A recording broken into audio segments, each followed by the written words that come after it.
Good afternoon, ladies and gentlemen. Through this video tutorial, we are going to see an interesting topic called DNA microarray. So, before we move on to the topic, I just want to know the things what you have learned in the previous lectures on mass spectrometry. Another one is called SAGE, serial analysis of gene expression. See, these advanced techniques are core concentrated on the important areas of genomics and proteomics. In the same way, the topic today what I have selected for your visual retreat is DNA microarray. So before we commence, I just want to thank the technical team of Visual Communication Department of Ayya Janaki Ammal College for doing a great job in making this video lecture. Right, let's move on to the topic. The chapter is DNA microarray. First, we just want to know what is microarray. Imagine microarray refers to a chip in the sense an ideal card reader, what you are used to retrieve the contents from your SD card. A microarray chip is equivalent to the size of card reader, and the card reader, the chip contain millions and millions copies of DNA molecules which are spotted on the surface of the in the chip. What is the application of microarray?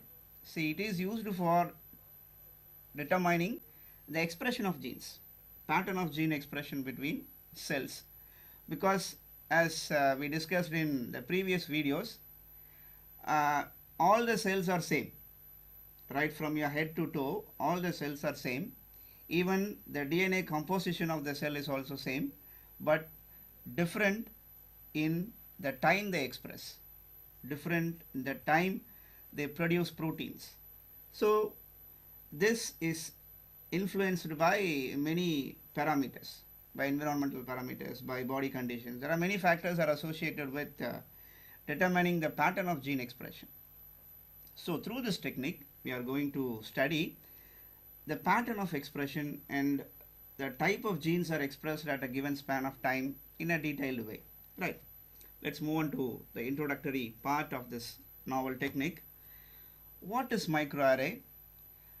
So as the definition says, DNA microarrays are solid supports, usually glass or silicon, upon which DNA is attached in an organized grid fashion. See, note this word, organized grid fashion. It's very important one because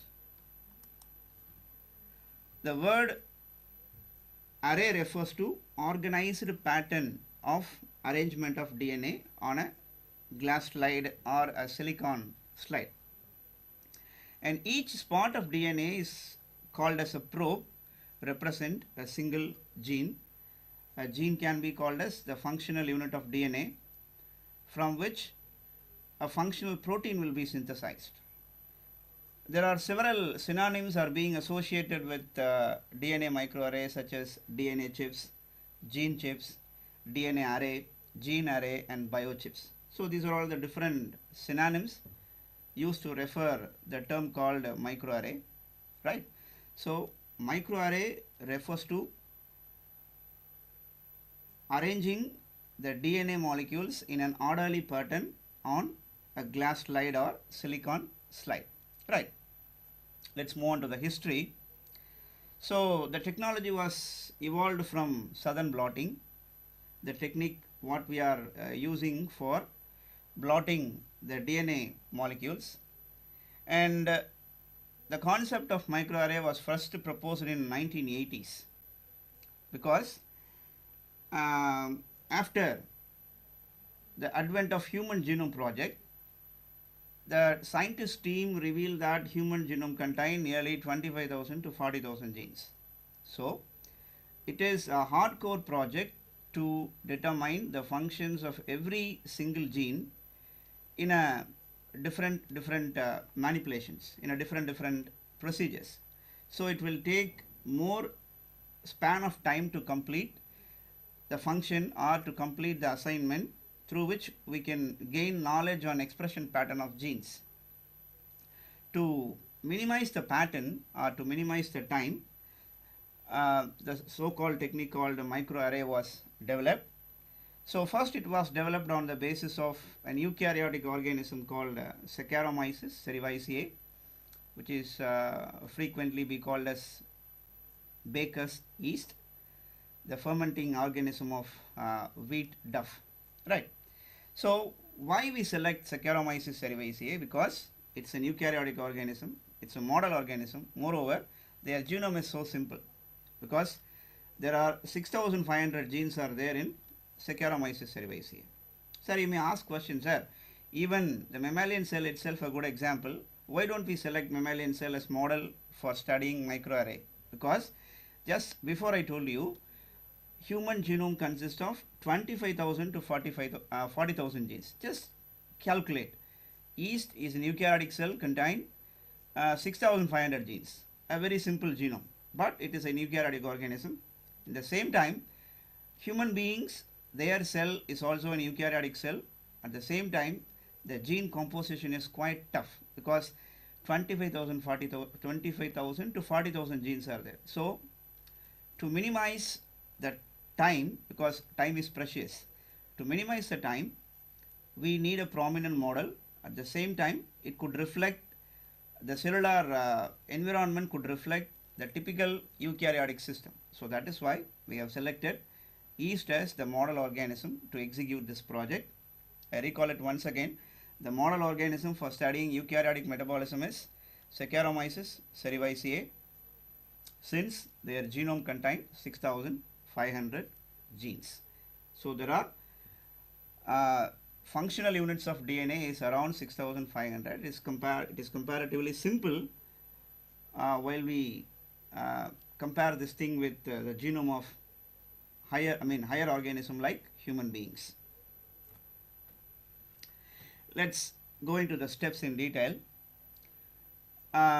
See, in the PowerPoint you could see how the chips look like, right? It's a tiny slide. Imagine the slide what you are using in your laboratory procedure, or else you can imagine the cover slip. What we are using to mount stain for observing microorganisms. A DNA chip can be manufactured to contain hundreds of thousands of synthetic single-stranded DNA sequence. So it could hold hundreds and thousands of single-stranded DNA. It is very small, but it is designed in such a way that to hold hundreds to thousands of synthetic stranded DNA. Second step is unknown DNA from a patient is separated into single strands, enzymatically cut and labeled with a fluorescent dyes. The patient may be from any origin, maybe from cancer or from tuberculosis or from other inborn errors of metabolism, whatever the case is, right? The DNA, once the DNA was isolated, it was enzymatically digested because we don't have any scissors to cut the DNA at specified points. So to bypass this procedure, there are enzymes called restriction enzymes, which is used by the researchers to cleave the DNA at specific sites. So later, the cleaved DNA was labeled with fluorescent dyes. The unknown DNA is inserted into the chip and allowed to hybridize with the DNA on the chip, because the so-called biochip or the microchip was previously mounted with a number of spots of DNA, and this will be allowed to bound with the DNA isolated from patients. Later, the fourth step, the tagged DNA will bind only to the complementary DNA on the chips, because DNA is expressing the property called complementarity. It will bind to the specific nucleotides. If specific nucleotides are there in the previously prepared slide, so-called microchips, the DNA isolated from patients will bound and form a complex, and this complex will be identified by different colors. For example, red color. Red color refers to the gene is expressed in normal cells. Green color is a mutated gene expressed in tumor cells and yellow in both cells. See, the color is given for easy identification between the normal cell and the affected cell, because it's a comparative study.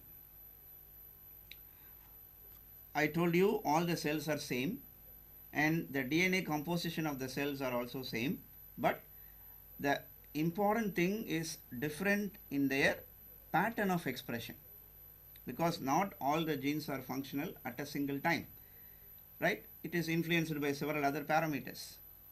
So to study the variation of genes between the cells, we are taking this procedure called DNA microarray procedure.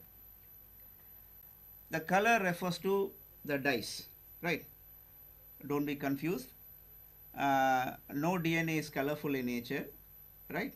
So to identify and to make the work ease, what we are doing, we are labeling the DNA with colored pigments, like red color dyes we are using here, and green color dyes are using here, and we are using yellow color, right, to discriminate. What is the principle of microarray? The principle of microarray lies on the hybridization, right? The principle may be asked in 2 mark question. What is the principle of DNA microarray? You can write hybridization is the principle of nucleotide. Microarray, right? So using this technology, the presence of one genomic or cDNA sequence in 1 lakh or more sequence can be screened at a single hybridization. See, this is what the advantage of this procedure, right? We can study, we can determine in all the gene sequence of an organism at a single span of time, right? No need to waste the time in an unusual way, right? The property of complementary nucleic acid sequence is specifically pair with each other by forming hydrogen bonds between complementary nucleotide base pair. Fine. As we discussed, the nucleotides are complementary in nature. Adenine pairs with thymine, guanine pairs with cytosine, right? The bond is hydrogen bond. If the DNA spotted on the microchip is complementary with the DNA isolated from the patients or from other source of cells, they form a complex. This is called hybridization. They form a complex because bases are complementary in nature. As a result of the bonding between the two strands, DNA from the external source and the DNA which is bounded to the microchip, they form a complex. As a result of the complex formation, the color product tagged with the external source of DNA will be expressed. So this leads to the color formation while screening. By using an array containing many DNA samples, scientists can determine in a single experiment. That is the advantage of this microarray procedure, and I want to insist the same thing again and again. This is the advantage. The expression level of hundreds or thousands of genes within a cell by measuring the amount of mRNA bound to each site on the array. Because mRNA is the intermediate, DNA is the blueprint, protein is the product. So between the blueprint and the product, the intermediate is mRNA.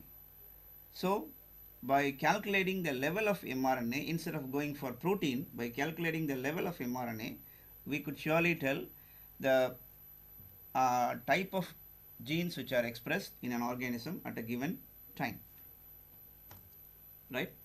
So this table will show you a brief summary of the steps carried out in the microarray procedure. Step 1, right? Step 1 is sample preparation. Sample preparation. The sample may be of anything. For example, let us consider we are growing yeast cells in the laboratory, right? Saccharomyces cerevisiae. And we are growing the cells in 2 different nutrient medium. The only difference between the 2 batch of culture is glucose, right? One conical flask is inoculated with Saccharomyces cerevisiae. In the same way, the other one is also inoculated with the same organism. Nutrient medium is also same, but difference is presence of glucose. One conical flask is given with the sugar called glucose, whereas the other one doesn't contain the sugar, right? That is the only difference.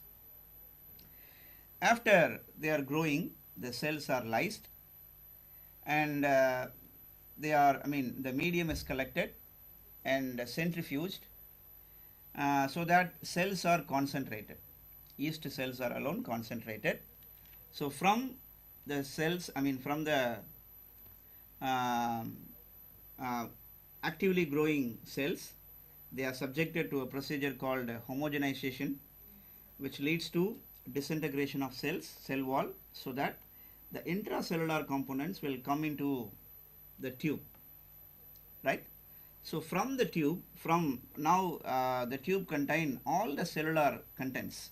It contains cytoplasm, it contains Golgi apparatus, it contains nucleus, it contains nuclear genome, everything. But the target is mRNA. That is the most important thing, because it is working on the principle called hybridization of nucleotides, for which we have to target on the mRNA molecule, right? So the best way, or the most important way to identify mRNA molecule in the cell suspension is based upon its identity, because mRNA contain polyadenylated tail in the 3' end. No other RNA molecule contain this kind of identity, right? This is what the important thing to exploit the use of mRNA in this study. So by targeting the 3' end of mRNA using a specific primer, we could retrieve the mRNA from the cell suspension. Later, the mRNA is subjected to a procedure called reverse transcription, and this process is called RNA Directed DNA Synthesis. The process is called RNA Directed DNA Synthesis because here RNA is the template. So from the template, the DNA is synthesized, and so the process is said to be reverse transcription. In general, transcription refers to formation of RNA from DNA template, but the procedure is in a simple reversed form, synthesis of DNA from RNA.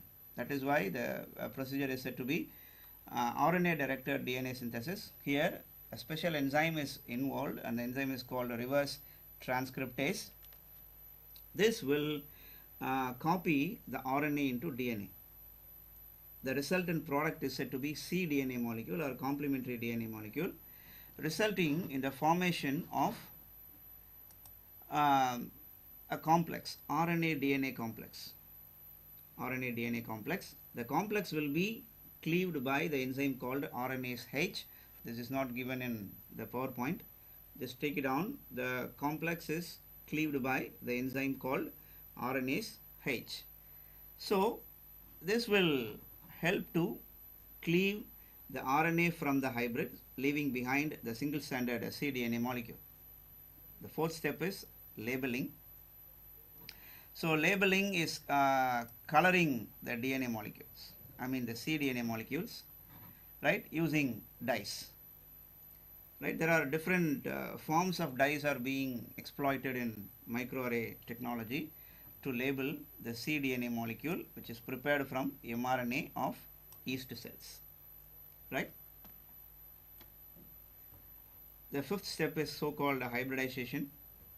Hybridization, what we are doing, already we have prepared a plate, or we have prepared a microarray chip, which is preloaded with thousands of DNA spots, single stranded DNA spots, and now these grooves or these DNA molecules are exposed to cDNA isolated from yeast cells growing in different growth condition, and the cDNA extracted or prepared from the mRNA of yeast cells are allowed to hybridize with the preloaded DNA of the microarray chip, right? Since the rule of complementarity will help us to bind the cDNA of yeast cell with the the preloaded DNA in the microarray chips, and we'll go for scanning. Scanning will help us to determine the region of complementarity, right? Where are the complexes are present in the grooves. And the last one is normalization and analysis. So based upon the result, right, and in the previous slide, based upon the result, this one, scientists will usually mark down the position and the place of genes which are expressed during the experimental session, right? The colors are usually taken into account for differentiating the cells and the DNA from different origin, right? So it's an important question with respect to examination point of view. And there are two kinds of DNA chips or microarrays, right? So don't expect the question in the same form. Explain in detail about DNA microarray. It's not, question will not be like asked like this. Question may be in write about biochips, write about DNA chips, right? So be prepared to face the question and be ready to give the answer in the way I am telling to you, right? There are two forms of microarrays. One is called cDNA based array. Another one is called oligonucleotide based array. cDNA is the DNA is synthesized from mRNA. Oligonucleotide, oligo refers to short stretch of nucleotides. Short stretch of nucleotides ranging from 6 to 12 nucleotides per stretch. What are the applications? This is an important place where I want to emphasize. This is definitely an expected question in section B. So the first application is in gene expression analysis, and this is a core area being focused by many professionals in the areas of proteome research. Not all the genes in the human genome are active at all time. This is the proverb. This is an untold proverb in proteomic study. Not all the genes in the genome are active at all times, right? It is used to detect DNA or detect RNA that may or may not be translated into proteins, right? May or may not be translated into proteins. The process of measuring gene expression through cDNA is called expression analysis. See, protein is such a complex one, right? There are 20 amino acids are there, and a report says there are millions of proteins are there in the cell. So it is a difficult task for us to target a single protein at a time, at a single span of time. So instead of targeting on protein, we are exploiting the other source called mRNA, right? So instead of protein, we are targeting mRNA to determine the gene expression pattern or gene expression analysis, right? So be clear. Why proteins are not taken into account? Because proteins are complex network of molecules. So according to a report, there are 2 cross 10 to the power of 5 number of proteins are present in a cell at a given time. Think about its complexity. So instead of focusing on proteins, scientists target on the mRNA molecules, which is comparatively simple. 1000 genes are simultaneously assessed. Advantage. Another advantage, we can assess or we can determine the functions of 1000 genes at a time. Study the effect of certain treatments, disease and developmental stages of gene expression. See, we can use cancer cells, we can use the cells in developmental stages, right? We can use different sources. That is the advantage of microarray technique. It is not confined to a specific technique or specific cells. Rather, it is a technique where we can apply broad range of cells from different origins. And the important thing is disease diagnosis. So the first example or first application is gene expression analysis, and the second application is disease diagnosis. We all know that human beings are under threat now, so-called coronavirus.